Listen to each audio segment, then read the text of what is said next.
भारत खबरें रही जो हो सही।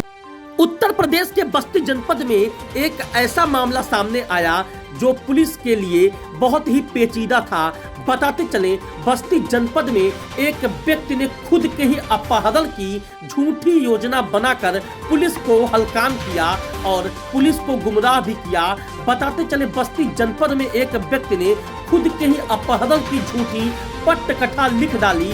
कारण यह था कि उस व्यक्ति ने कई लोगों से लाखों रुपए कर्ज ले रखा था। कर्ज लिए गए रुपयों को उसने ट्रेडिंग में लगाया, लेकिन ट्रेडिंग में नुकसान हो जाने के कारण वह पैसे वापस नहीं कर सका, तो लेनदार उससे पैसा मांगने लगे। इन सब से बचने के लिए उस व्यक्ति ने स्वयं के ही अपहरण की झूठी कहानी गढ़ डाली और पुलिस को हलकान किया। पुरानी बस्ती पुलिस एसओजी टीम और सर्विलांस सेल ने इस मामले में अभियुक्त को गिरफ्तार तो कर लिया और गिरफ्तारी के बाद सारा सच सामने आया, जहां दूध का दूध और पानी का पानी हो गया। गिरफ्तार राजकुमार चौधरी ने बताया कि उसने कई लाख रुपए लोगों से कर्ज लेकर ट्रेडिंग में लगाया और ट्रेडिंग में लगाने के बाद उसे भारी नुकसान हो गया, जिसके कारण वह पैसा लोगों को नहीं वापस कर सका और लोग उससे पैसा मांगने लगे। तो इन सब से बचने के कारण उसने अपने घर पर झूठी सूचना दी कि उसका अपहरण हो गया है, ताकि लोगों की सहानुभूति उसे मिले और उसे पैसा वापस न करना पड़े। इस दौरान उसके घर वालों ने उसकी गुमशुदगी लिखवाकर पुलिस पर उसकी बरामदगी का दबाव बनाने लगा।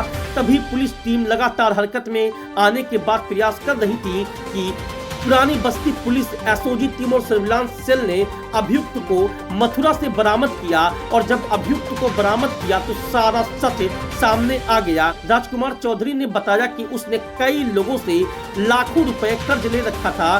बताते चले, पुलिस टीम लगातार प्रयास कर रही थी और अभियुक्त को गिरफ्तार कर जब सारा सच सामने आया तो लोग चकित रह गए। इस दौरान पुलिस अधीक्षक सहित अन्य अधिकारियों का दबाव पुलिस पे था।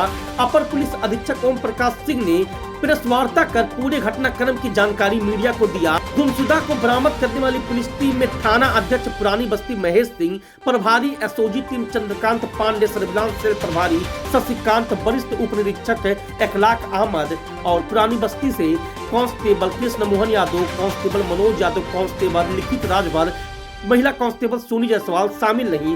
बस्ती से ब्यूरो रिपोर्ट, न्यूज भारत। बस्ती के थाना पुरानी बस्ती अंतर्गत दिनांक 15 जनवरी 2025 को पुलिस को एक सूचना प्राप्त हुई थी कि एक मिस्टर राजकुमार चौधरी जो दोपहर बाद अपने घर से निकले थे और बस्ती आए थे, रात्रि को अपने घर नहीं पहुंचे थे। सूचना चूंकि महत्वपूर्ण थी, उनके परिवार के लोगों द्वारा जो सूचना दी गई थी, तात्कालिक रूप से इसमें उसकी गुमशुदगी दर्ज की गई और उसके बाद टीमें लगाई गई।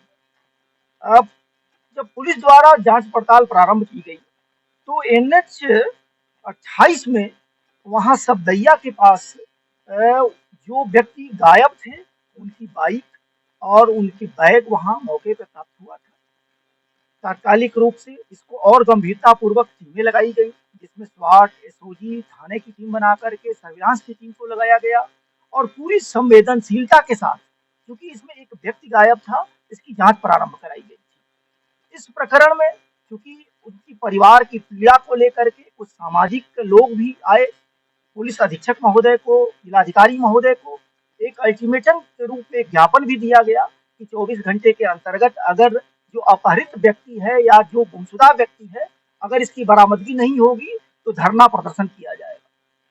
पुलिस द्वारा पूरी संवेदनशीलता के साथ जांच करने के बाद कुछ लोगों द्वारा ये अवगत कराया गया था कि यह व्यक्ति जो ट्रेडिंग का कार्य करता था और विगत लगभग 1.5 साल से कोई फ्रेंचाइजी दिल्ली में लिया था और इसके माध्यम से लगभग क्षेत्र के लोगों से 50 लाख से लेकर के 1 करोड़ से ऊपर की धनराशि अलग अलग व्यक्तियों से इनके द्वारा लेकर के ट्रेडिंग की कार्रवाई की जा रही थी। इस बीच में कुछ व्यक्तियों द्वारा जो अवगत कराया गया था कि उसको रुपए की आवश्यकता थी, तो इनके द्वारा वही लगभग 13 से 15-16 के बीच में रुपया देने की बात भी बताई गई थी। एक व्यक्ति जिसने तहरीर भी दी, जो उसका परिचित रहने वाला था, जो आगरा में रह रहा था, उसके भी लगभग 15-16 लाख रुपए उनके ऊपर बकाया थे और वो एक किया एजेंसी में उसके द्वारा वो बुकिंग कराने के लिए उनसे 1 लाख रुपया भी वो दिलवाया था। इसके बाद आरटीजीएस के तहत वो बाकी के धनराशि इनको देना था। कुल मिलाकर के जो मिस्टर राजकुमार चौधरी जी थे, इनसे लोगों द्वारा जब पैसा मांगा जा रहा था तो इनके दिमाग में जो बात आई, जो इन्होंने पूछताछ के दौरान बताया कि यदि हम अपने अपहरण की सूचना प्रसारित कर देंगे और गायब हो जाएंगे और इस समय पुलिस और प्रशासन के लोग उलझेंगे और इसके साथ साथ जो हमारे ऊपर पैसा जिनका जिनका बकाया है तो उनसे हमें कुछ मोहलत मिलेगी।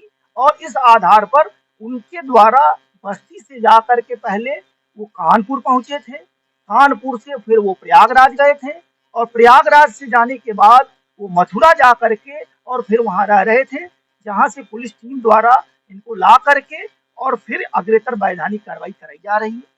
इस बीच में एक व्यक्ति जिसका 15 लाख से ज्यादा का रुपया इनके ऊपर बकाया था, धोखाधड़ी और इसके संबंध में उसके द्वारा तहरीर भी दी गई है।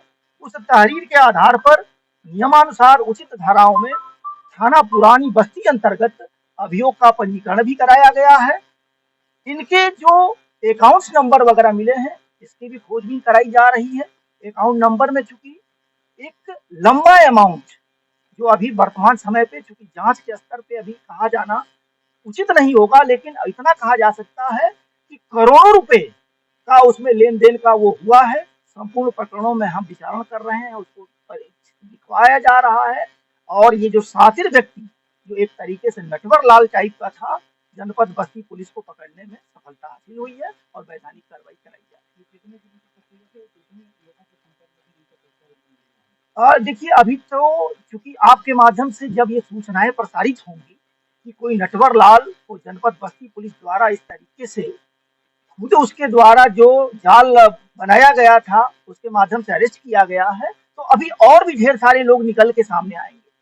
अभी जो लोग निकल के सामने आए हैं उसमें कई लोग आए हैं जिससे लगभग 50 लाख के आसपास लोगों का पैसा जो प्रिंसिपल अमाउंट है लिए जाने की पुष्टि हो रही है और बाकी चीजें अभी जांच के द्वारा क्लियर हो। आपके माध्यम से जनपद बस्ती ही नहीं बल्कि संपूर्ण इंडियंस से मेरी यही गुजारिश है कि कोई भी रुपया कहीं इन्वेस्ट करने से पहले ये अवश्य देखें, किसी उसका शिकार न बने, क्योंकि इन्वेस्टमेंट से पहले ढेर सारे लोग अपने अपने स्तर से लालच देते हैं। कई लोग रेट ऑफ इंटरेस्ट ज्यादा होने की बात करते हैं, कई लोग कम समय में डेढ़ा दुगना करने की बात करते हैं। इनके उसमें न आए, बल्कि जो उचित रूप से इन्वेस्टमेंट के जो तरीके हैं, एजेंसियां हैं, उसमें ही अपना इन्वेस्ट करें और अपनी गाढ़ी कमाई को न